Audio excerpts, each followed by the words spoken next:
Welcome back, guys. This is episode 1 of non-negotiables, and this is Kelly D, and I'm Dr. B, and we are here to talk to you today about non-negotiables and feeling worth it, feeling like you are empowered to choose to have a non-negotiable or non-negotiables, lots of them in your life. And so we just want to circle back to if you were part of episode 1 through 3 of topic sexual health, that you guys checked out your love language, and that maybe it gave you just a little bit of either like security or stability, or just this awareness of like, oh, that's super rad. Like, I didn't know that quality time was a love language of mine, but now it makes more sense of why I like to do X, Y, and Z. And we're going to actually pull that in over into non-negotiables, because knowing a little bit more about yourself and having that just grounding ability to say, this is who I am and this is how I operate, is going to help you to create and keep those non-negotiables. So I'm going to start it off with asking Kelly here. Kelly, okay, so non-negotiables was really tough for me at the beginning, and you have helped me tremendously with this. So I am curious, kind of just get our wheels moving here this morning, and get us just kind of understanding like how this all circulates with having a non-negotiable, because we feel like we deserve it, because we feel like we're worth it. Yeah, so because we're constantly shifting and growing, it's important to renegotiate terms, right? So having non-negotiables, meaning things that make you happy, make you feel sexy, make you feel aligned. All of these things are really important to start off your day. Like I know you, Brianne, you like to have your half hour to an hour to do your meditation. You like to journal. You enjoy your coffee. I'm the same. I like to do Yeah. that in the morning, because for me, if I don't get that jump start in the morning, I don't feel like I've accomplished anything during the day. Mm-hmm. So for me, that's a non-negotiable. Me going to yoga, that's a non-negotiable. I need to do that for my self-care, for my mental health, for Yes. everything, right? Yeah. So these are all part of the non-negotiables. And I think what I'm hearing you say too, and it also serves me, as this idea of the non-negotiable, something that actually like boosts you and is like to empower you for a more intentional day, for that ability to show up as the best version of yourself. And so in that, you're really looking at like, these non-negotiables are truly for me and help me thrive as a human being. 100%. 100%. And we need them, right? And we need Yeah. to allow ourselves to create them Mm-hmm. to be Mm-hmm. healthy in all factions. But what if I feel like I'm not worth it? What if I feel like I need to give to my family first, and I'm not worth that time? What do I how do I kind of get my brain switched here to just start at least putting a foot forward to say, I'm gonna try this, or I might not. Yeah, I don't know. Tell me, how do you get started? Yeah, like you can do one thing a day. You can allot 10 minutes or 2 minutes or 22 minutes, as I like to do, for just for that time for you to be able to express yourself, to get yourself aligned for the day, whatever it is. But if you Mm-hmm. make the time and you're consistent, it's becomes part of your everyday. So it could be one thing like you read a mantra in the morning, or Mm-hmm. you read an affirmation. Maybe you listen to a meditation. Maybe Mm-hmm. you do a yoga stretch in the morning, or maybe you have an extra 10 minutes in your bath or your shower, Yeah. that Yeah. kind of thing. Something that really you enjoy to do, Yep. and just taking that time to be present. Practice the It's just the pause, as a small very things. wise Yeah. woman always Practice the says. That's you. I'm talking about you. Yeah. So that idea of like, knowing that. So for me, I kind of go back to, and I was just having this conversation with a client this past week, was this idea of like, if I want to pour into Cordell's cup, and I want to pour into Chris's cup, and I want to pour into my friend's cup, and I want to pour into my client's cup more, I cannot do that if my cup is not full, right? So I actually will take this cup of water and say, if this is empty, I got nothing to give, right? So for me, kind of that like initial, it wasn't even that I'm worth it. It was almost like I had to kind of trick myself, I'll say, to realize that like in order to serve others at the capacity that I want to, I have to fill my cup first. And then what I realized was that those little things like that 30 minutes in the morning of coffee, journaling, meditation, those things actually turned into 2 hours because I am so aware of the impact of that non-negotiable for me that it just kept lengthening and lengthening and lengthening. I got up earlier and earlier and earlier. We had a time change. I didn't change the clock, like things like that, because I was like, I cherish this. Like, this is absolutely necessary for me to then be able to pour into everyone else because I poured into myself first. Exactly. So that's kind of 100%. how I'll say tricked, but that's kind of how I brain positioned it until I got my feet wet and until I started to really feel the changes of honoring Exactly. my worth, but also really implementing and being true to kind of like get my hair done. Like, I do not mess with that time. That time is mine. And it Mhm. is like having a hair appointment, right? Because I know how much it serves me and then therefore everyone else around me, right? Well, it's creating that girl time. That's what I call it, Mhm. with my when I when I was married. I would say I'm having a girl day and I go get my hair Mm-hmm. done, get my nails done, get a massage, whatever it was. But Yeah. I lauded that. And I find a lot of my friends, right? And some clients, they don't do that for themselves. And yet their Mm-hmm. partners can go out with the boys or they go play basketball or whatever it is. They make the time for themselves. Yeah, with no Why do guilt we not typically. do that? Right? Pardon? I said with no guilt typically, but here Yeah, we like if we're totally. gonna take that time, we feel guilty because we're like not home to put our kid to bed, or we're, well, I could be making dinner. No, no, no. So can they, right? Like, so there's They're this quite idea. capable. Totally. So it's that recognizing that like it again, coming back to that, by honoring myself and my needs, I can serve when I choose. I can serve at a different and greater capacity as well, right? Yeah. Yeah. And the worthiness comes in, right? It's Mhm. creating that like that quality of being good enough for you to allow yourself that time, right? That quality time that we Mhm. just talked about, Mhm. and making sure that you're looked after first. Mhm. Because Mhm. if you look after yourself first, then you can, like you say, share the wealth in a Yeah. way, right? Yeah, absolutely. Absolutely. Um, man, yeah, so that's like I just think back to, a decade ago when I didn't like create non-negotiables for myself, didn't have them, didn't even know what that meant. I don't know that I even knew what self-care meant other than, maybe like I would get my hair done. Like, my hair has always kind of been a non-negotiable at some level, right? Like, coffee and hair are like my non-negotiables. Like, when my husband and I first started dating and we were like doing our budget and we were doing all these things, and I was like, okay, there's literally two things I will not give up.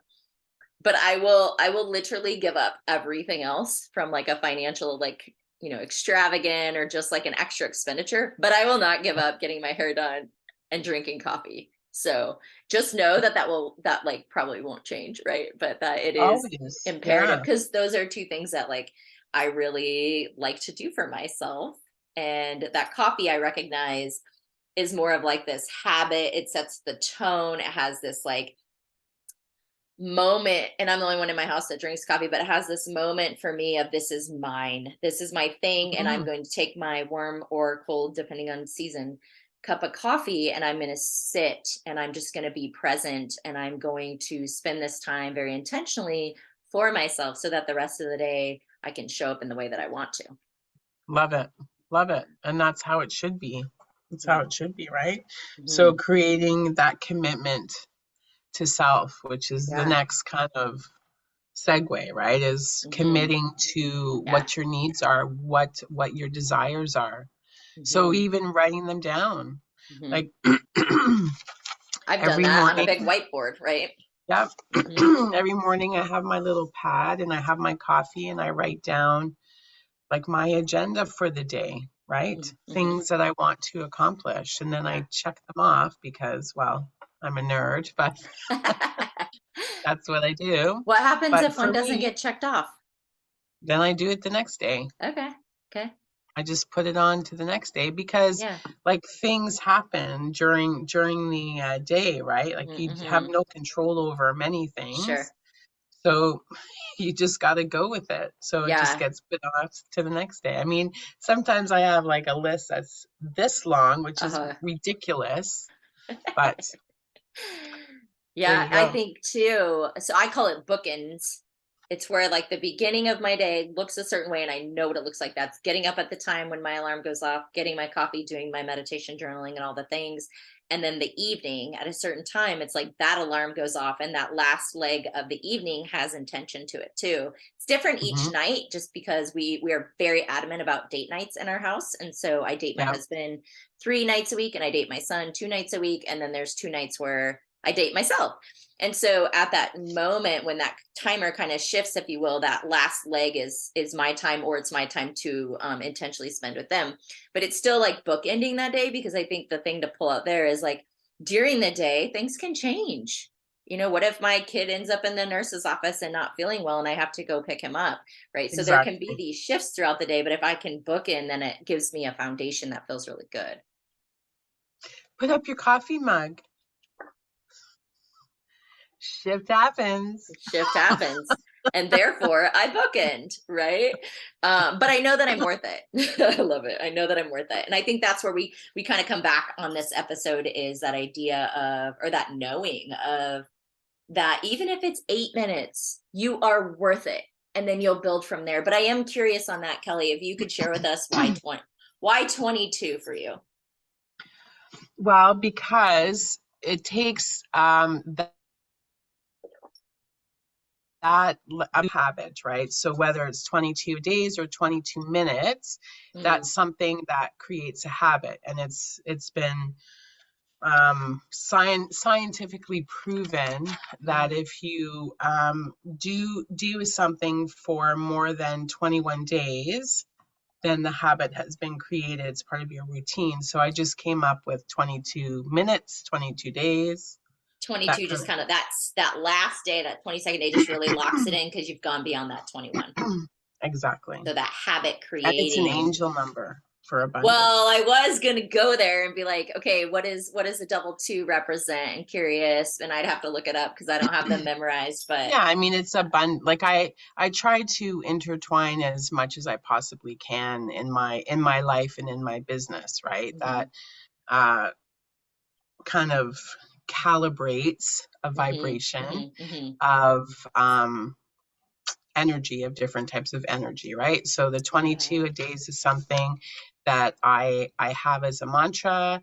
It's within my business. It's the numbers, our hmm angel numbers that create abundance, right? All of those kind of things. So I love try it. to vibrate constantly within my day, within my life, and I try to share it. Yeah, well, currency, right? Give and Exactly. receive, and that was actually a hard thing. I know it's not what our topic is today, but that was really hard for me as I love to give, and it was really tough for me to learn to just receive with gratitude and not feel Mhm. like, oh, now I got to give. Like just being able to be present, practice the pause in that moment, and just thank you. That was really kind of you. That was really generous. That was whatever. Right. And, but be able to just allow myself to like allow that currency to keep going because I was able to receive and give versus just give, give, Yeah. give, give, give, give. And that was another like I need to be worth receiving, kind of coming back to that, like I am worth it. And these are things that I'm able to accept and allow.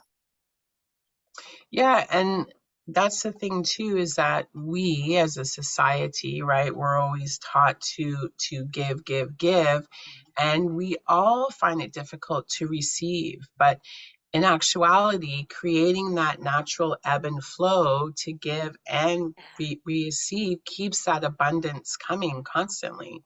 So it behooves us to be, like you said, grateful and have that Yeah, sense of gratitude when we do get something out of nowhere, yeah, because then we are able to give again, right? So Hmm. giving and Hmm. receiving Hmm. is should be a natural ebb and flow of our everyday and our lifestyle. Yeah, yeah, I agree. I agree. Yeah, but it was hard though. It was tough to.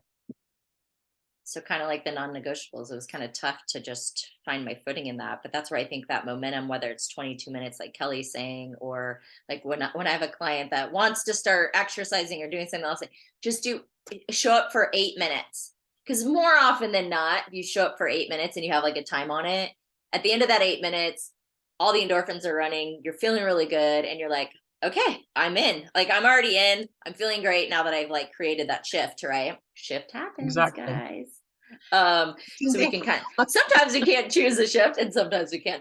That's So right. being able to say, I've committed to a minimum time, whatever that time is for you. Is 22 for Kelly. I usually say 8 for clients, but it's just like you can do anything for 8 minutes. You know what I mean? And then Yep. again, that's usually your body has like, oh, like I'm moving, I'm excited about this, I'm whatever. And then you're in it. And so then you tend to stay Mm, longer. There's probably the rare exactly. occurrence where it's like, yeah, I'm still miserable and I'm out, but for the most part, It you happens, it right? It totally happens. happens. But for the most part, you get to that point where it's like, yeah, okay, I'm so, and then you're grateful that you did it, right? Hmm. Yeah. Yep, 100%. 100%. Once you're in it, once you're Once in you're it, in it. you're in it. Yes. Yes. I love it. Love it. Love it. Yeah. I actually had a client come in who was really struggling because I'm in Idaho. So it's this like seasonal, right? And so in the winter, it's winter, so we don't get a ton of snow, but we do get snow. And so, someone who likes to walk outside, they might not want to bundle up, and there's snow on the ground, it's slippery, like whatever the reasons might be, right? And so it was just this like retraction of moving her body. And she knew that like moving her body served her. And so we talked about like what's a minimum, and 8 minutes was something she was willing to do. I'm not kidding. She came back like 6, 7 weeks later and she had lost almost 20 pounds. She was lit up and she was just like, I feel so good. And I was like, what changed? And she's like, I started walking for 8 minutes in the house, like up and down the hallway, and like she's just like in her house. And she goes, 8 turned into 18, which turned into 25. And she's like, I'm almost to 8 miles a day some days. And I was like, dang, right? But like it was just that idea of like I'm committing to something and I'm worth this. And even though Exactly. I can't go outside, I'm going to kind of recalibrate with what aligns in this season. And then boom, it was like it took off for her. So it was And super that's cool to one see. little thing, right? That one little thing that One she changed. little thing. Yeah, That's so amazing. super. Yeah, it was super cool. So I'm gonna challenge. I think Kelly D is in this with me, but we're gonna challenge you guys to just pick one thing. If you don't have something already like that you have created in your life, in your day, just have that one thing. Like you don't have to pile on a list. Trust me, more than likely your list will expand as you recognize and really feel the essence of that one thing shifting the whole trajectory for you. So this week, we encourage you guys to just pick one new thing or an expansion of something you already have, to just really lock that in and give yourself that every single day because you're worth it. Right, Kelly? Yeah. That's right, 100%. Yeah. Make a commitment to yourself Mhm. and recalibrate whatever and renegotiate your own terms, Mhm. Mhm. renegotiate Mhm. boundaries, whatever Yeah. you need to do to make it happen. And do it for 2 minutes, do it for 8 minutes, do it for 22 minutes, whatever feeds you. Yeah. Yeah. Yeah, and we're going to talk more about the recalibration too in episode 3 of this topic. So um, we want to just remind you guys that we always do a Q&A after a topic is over. So join us. Look ahead at the Zoom date for this Q&A for this topic of non-negotiables, and we will see you back episode 2. We're going to talk about committing to yourself, making yourself a priority. So we love you guys. See you Peace out. soon. Bye. Bye.